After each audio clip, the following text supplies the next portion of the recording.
যতগুলি বিপ্লব সংঘটিত হয়েছে 2024 সালের জুলাই আগস্ট বিপ্লব পর্যন্ত সকল বিপ্লবে অগ্রভাগে ছিল তরুণ এবং যুবকেরা।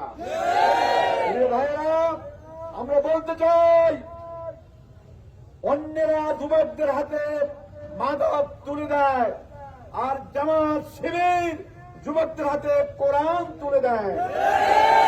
আমরা জান্নাতের টিকিট দেই না, তবে জান্নাতের পথ দেখাই আমরা যুবকদের। আমরা কাউকে কাফের, মুশরিক, মুনাফিক ফতোয়া দিই না, কারণ উল্টা পাল্টা ফতোয়া দিলে ফতোয়া নিজের গায়ের দিকে আসে। এই জন্য বলতে চাই, আগামী দিন যুবকদের বাংলাদেশের ভোটার তালিকায় 4 কোটি ভোটার হলো যুবক, তরুণ। এই যুবকরাই আগামী দিনে ভোটের পার্থক্য করে দেবে।